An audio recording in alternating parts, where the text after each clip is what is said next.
funerals have long been suffixed with the word bridge. This was the case for Diana, Princess of Wales in 1997, the Queen Mother in 2002, and the Duke of Edinburgh, who died on April 9 last year, aged 99. The details for Her Majesty's passing are known as Operation London Bridge.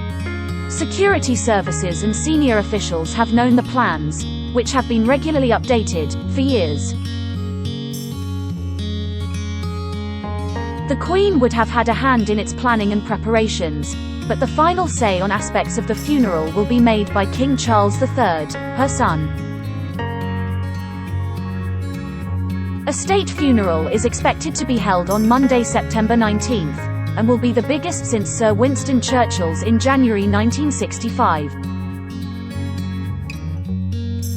Plans made provision for the service to fall on the 10th day after her death, but because the official announcement came late on Thursday, this will be extended by 1 day.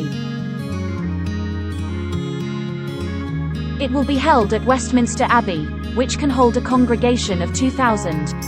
It is the venue where she married dashing sailor Philip in 1947 and where he pledged to be her liege man of life and limb at her coronation 70 years ago. A vast security operation is already underway, in anticipation of mourners flooding London, as well as a potential terror threat and widespread travel disruption. It is highly likely the capital will come to a complete standstill. It will fall to Prime Minister Liz Truss to meet the Queen's coffin, most likely at King's Cross. It will then proceed on a gun carriage to the Abbey, pulled by naval ratings, sailors, using ropes. Senior members of the royal family will follow, just as they did before the funeral of the Duke of Edinburgh. Every arm of the armed forces will be represented, not only in the procession but in lining the streets. Members of the public will be able to pay their respects as the Queen lies in state at Westminster Hall, beforehand.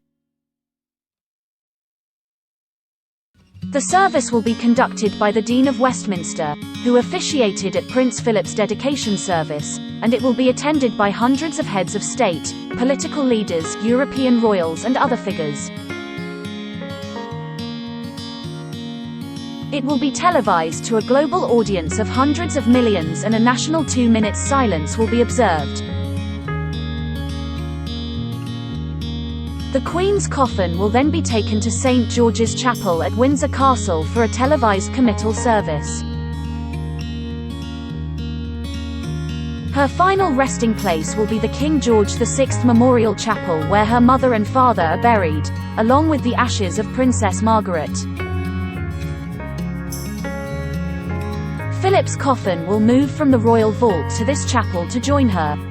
Related articles: Kate rushes to pick up George, Charlotte and Louis from school. Prince Harry arrives at Balmoral in motorcade following Queen's death. Prince Archie and Princess Lilibet.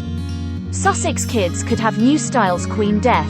Reporters emotionally blindsided by news. Royal Family Live. William and Kate speak out over new titles.